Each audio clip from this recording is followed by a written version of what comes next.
Do you want to use your strength training to prevent injury? This is one of the big benefits that can come from regularly doing strength training. But how most people do their strength training is not set up to help them prevent injury. On this week's episode of the Exercise is Health podcast, we're going to explore why this is and what you can do about it.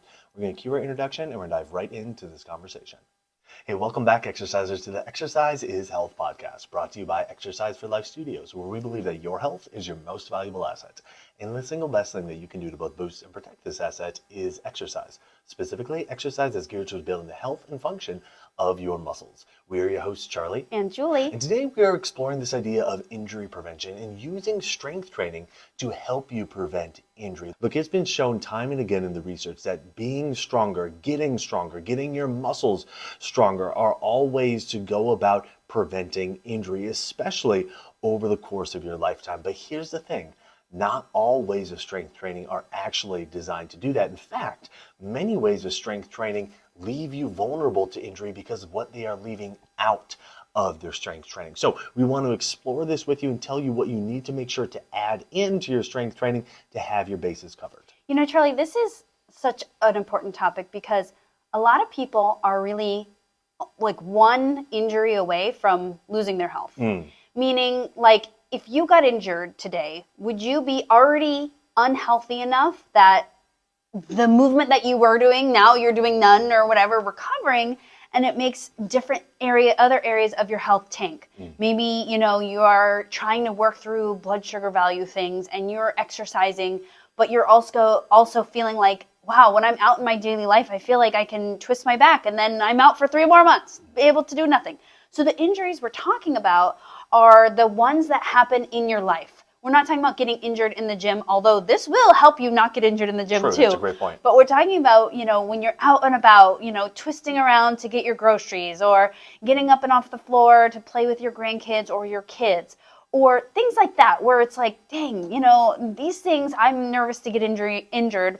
And it's really important, especially because being injury-free helps people exercise more regularly. Charlie and I all the time help people continue to exercise through injury, but we know that the more normal response, when you get injured, you pulled something feels flared up, the biggest thing is that you stop exercising, which then decreases your health, and we don't want to see you do that. So this is what this podcast is going to be talking about. Yeah, absolutely, Julie. Those are really great points. And you might be listening to this right now and thinking, well, what are you talking about, guys? Like, if I do my strength training, like I get stronger. Isn't getting stronger enough? And the problem is where throughout your body you get stronger. And you might be thinking, well, what do you mean? Like I'm not getting my core strong enough, or I'm not getting like this specific area of my body strong enough. And it's not actually about that, okay? It's actually the strength relative to how much your joints move. Now, you've heard us talk about this idea of like full range of motion, the range of motion of your joints. One of our Exercise for Life principles is to stay within your symptom-free range of motion. Here's the thing. Your strength throughout your range of motion is not going to be equal, okay? Where you are naturally going to be strongest for most of your joints is what we might consider like the mid-range of motion, okay? So not like if you're thinking about like lifting your arm up, you're not going to be strongest all the way up, and you're not going to be strongest with, all the way down, okay? It's going to be somewhere kind of in the middle-ish, okay, of that joint motion. That's a very kind of broad example, but more or less like that's the idea, right? Is like there's a position or kind of a portion of the motion where you are going to be strongest. And outside of that, you're not going to be nearly as strong. Now, why this is important is because most ways of strength training actually get you stronger in the parts where you're already the strongest. And that's kind of the issue. Because where you get injured are the parts where you're not the strongest. All right, so think of this. You go and you do your strength training. And you're like, I got stronger. And like, okay, great. That's awesome. But you got stronger in the parts of the motion where you are already strong. And that is where you are already least likely to get injured. The parts where you're most likely to get injured, your strength maybe didn't improve nearly as much. In fact, these are the areas where we see a lot of people, especially when they first come in, It's not just that they're not strong, they're like flat out weak in these areas. Like, wow, your vulnerability to injury is really high, even if they are really strong throughout the other parts of the range of motion, okay? And so that's why I want to discuss this today, is because if you are going to the gym or you're working out at home, you're lifting your weights, you're doing your strength training, and you're like, gosh, I still feel like my body's getting injured. We've talked about in the past about like how you're exercising plays into that. But now we're talking about like, hey, if you're getting injured outside of your workouts, okay, it may be because the strength training that you're doing is actually focused on getting you strong in the wrong parts of the motion, and you need to be strong through the parts where you're going to be most vulnerable to injury. That's right, Charlie. Like if you think about the last time that you pulled something or injured something, or you got really sore after doing something, or your friend did this, what were they doing? Were they like standing like a soldier with their arms by their sides, just standing straight? No, they were doing something kind of extreme, like a really big one that happens here in the Midwest, for a handful of months a year, is they go snow shovel, which is a lot of bending, a lot of shoveling over your shoulder or tossing up in front. It's a big motion. It didn't happen when they were just standing straight. Or, for example, when they rotated way around and it was the first golf swing that they had done in months, right? It's not the middle range. It's not when you're in neutral. It's when you're extended far out. It's when you're in a big motion. And so what Charlie is describing here is what we need to do when you're in the gym to prevent injuries in and out of the gym is to start practicing building strength, building control, building coordination in our big, big motions. Because when Charlie and I see a lot of training programs, we see so much strengthening happening in the neutral mid-range. So for example, a big one that you might have heard of is like, oh, if you want to prevent back injuries, you better make sure your core is strong. The number one best thing you can do is planks. That is a great mid-range exercise. You know what? We have people do planks here, but it's not the only thing, because it's strengthening you in mid-range. Mid-range is a great place to continue to practice. It's also a great place to start, especially if you're not used to exercising. Because remember, it's the place where you're usually already kind of strong. And it's the place that's going to be strongest in the range relative to other places. But it's usually not the place where you get injured. Another great example of this is when people are like, well, I'm aging, so I need to work on my balance. And, winter's coming, so I need to make sure I don't slip and fall, so I need to work on my balance. So we do balancing exercises. I'm hoping to get to the wiggly wobbly board one day. That is a great way to train yourself to get to neutral and stay there, which again is not the place where you get injured. And so these are just two examples of working on things. Yeah, they're hard, they're challenging, you can make them really hard, but they're not the place where you get injured. The center, the neutral, the mid-range, is what Charlie was saying, is not where your body becomes really vulnerable to injury. The place where you're the highest vulnerability to injury is going to be at the ends of your range, specifically your shorter range. And so when we exercise, and we're going to break this down more, we want to see a bias towards practicing strength, practicing coordination, practicing building that function in your shortened range, because that, again, is in real life, when you go and use it, that's where you're going to, throw out my back, slip and fall, pull my groin, whatever it is. It's going to happen in a big range, more likely than not, than relative to more of a neutral range, which is what we see a lot of people doing in the gym. Yeah, Julie, you brought up a really great point that I want to take a moment to highlight, and it's this idea that when you are first starting out, it makes sense, in our opinion, to stay more in the middle or more neutral-ish part of your range. Like, build your strength through there. And then as you have more confidence in that your body's going to respond well to your exercise, as you can feel your strength improving, then you can start to expand the amount of motion and start to get into strengthening throughout more of the extremes of your range of motion. So what we're going to teach you today is not necessarily we recommend like, oh, you have to be like, this is day one stuff. No. This is, hey, you've been building your strength for a little bit, like you feel competent exercising, you feel like I'm getting stronger, and now we're just saying, hey, just add these little tweaks in to make sure that at your end ranges that you are getting strong, both, when your muscles are super short, but then also when your muscles are super long, making sure that they are strong in both of those directions as well, not just when the muscles are more in their mid range, which is where they tend to be the strongest. Okay, so how do we go about doing this? Well, the first thing that so many people get caught up on is doing a specific series of exercises and like not varying from that at all. Meaning they're like, okay, well, I'm going to work my legs, so I'm going to do squats, and I'm going to do lunges, and I'm going to do deadlifts. And then when I go to, work my shoulders, I'm going to do a shoulder press, I'm going to do a row, and I'm going to do a chest press. And like surface level, there's nothing wrong with that. Again, like you follow something kind of basic and general like that, like you're going to see improvements in your strength.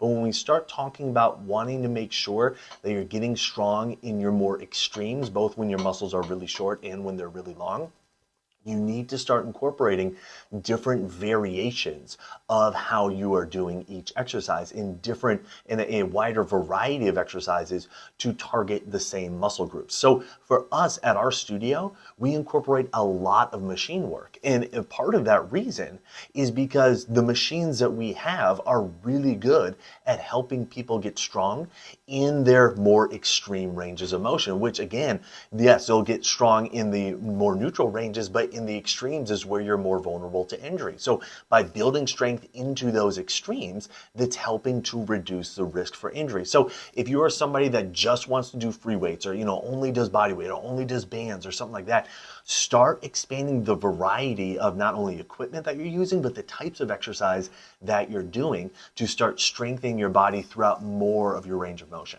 Charlie, you bring up such a good point with having variations of exercises. Now, I want to step back and redefine a lot of the words you're saying, because in my brain, I'm starting to exercise like I'm preparing for the circus. And if your brain is going there too, we need to redirect a little bit. So what Charlie and I find, and what we see a lot of times, is that when we use the word, for example, extreme, you think of something extreme, like, I don't know, like that big blob thing at summer camp where extreme sports. I don't know, something that's very extreme. When we're talking about extreme, we're saying going to and training your pain-free, symptom-free, stretch-free range of motion. So from the outside, it doesn't look extreme. But from the inside, you're like, okay, I literally can't go any further and keep the right form. That kind of extreme. Meaning that you are exploring the fullest range that you have, but making sure your body is checking out and saying it's okay. We're not stretching and looking like, the yogi that does yoga 5 times a day for 5 hours a day. No, we are staying within our range of motion, but we're just making sure we're utilizing our full range of motion. So when we're saying the word extreme, we're just saying, hey, we have to use this full range of motion, the middle and the extreme ends, right? So there's that. But the second part that I wanted to bring up that Charlie brought up that was amazing was talking about using machines, but also having variations. A lot of people exclude machines, especially when they're trying to prevent injury or build lifestyle things. Like, I'm exercising not to build muscle, but to live my life better, right? I should do functional movements. What we find a lot of times when we have these combo type movements is that no joint actually ever gets to its extreme, because the motion, when you look at it in the big picture, looks like a big motion. You're like, I just picked the dumbbell off the floor and lifted it way up high, doing a squat and a press at the same time. So like a combo movement.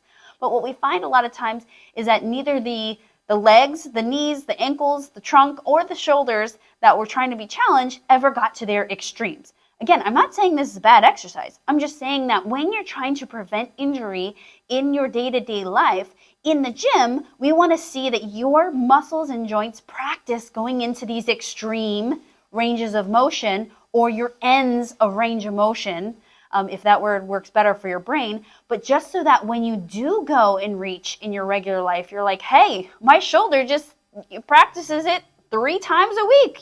We practice doing this.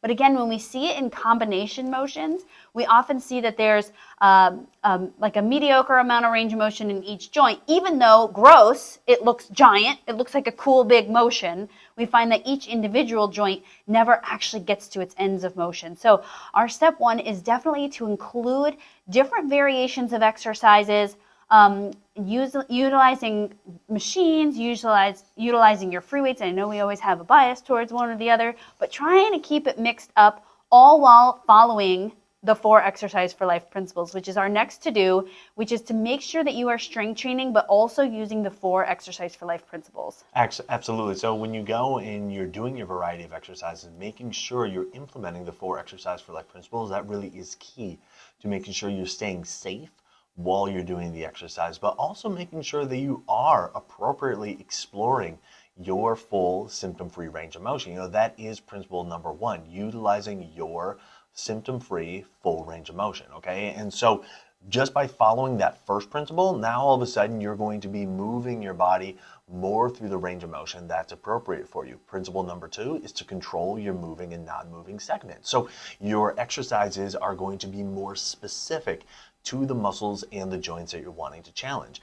Number 3, move slowly. So you're not going to be using speed to kind of fling yourself through your ranges of motion, which is how people create injury, but you're also going to be really using your muscles to squeeze and control yourself into your end ranges of motion, which is how you're going to build strength into those ranges of motion. And then principle number 4 is to focus on squeezing your muscles. Again, you're not distracting yourself with what's going on outside of your body. You are staying very much in tune to what's happening within your body. And by following that 4th principle, you are going to have a better awareness of when you should stop your motion, of when you have moved enough, and when your body says, we are good here, we don't need to do more of this exercise. So those 4 principles not only are going to keep you safe while you're doing the exercise, but they are going to be the guidelines to follow to help you build strength in your end ranges of motion, so you can be strong throughout, all the motions that you're using throughout your life, and use your strength training to help you do just that. Now, these 4 exercise for life principles will also help you stay injury-free during your workouts. I know that the topic of today is like when you're out and about doing your stuff in life, but this is also a great way to make sure that you're not entering your life after your workout in a more compromised state, which is it's just a big way that people get injured too. It's like, wow, we just blasted core. Yay, because I love core. But now your core is like completely tuned out while it's recovering for the next 4 days. Mm-hmm. That leaves that area vulnerable, right? So we want to see that you're using the 4 exercise for life principles as you train. And if you're wanting hands-on support with this, we invite you to join our membership because we walk you through all this stuff. And you can get your free 30-day trial by going to www.exerciseforlifestudios.com. And everything is done from home. Now, we do have one more tip if you're working on preventing injury in real life, and that is get muscle activation techniques. Here at Muscle Activation Schaumburg, one of our specialties is muscle activation techniques. MAT specifically is designed to assess and find muscles that can't handle their shortened positions, i.e., they can't handle it when you go out in life and you go into a shortened position, when you twist all the way back for your golf swing, when you are on the floor and you're trying to get up because you were just playing with your grandkids. Things like that. MAT is specifically designed to find the muscles that kind of get tuned out when you go into these big ranges of motion. And you would be a great client for MAT if when you start moving into bigger motions, you get stuff like cramping or achiness or the onset of tightness, like that stops you from being functional enough to live your life.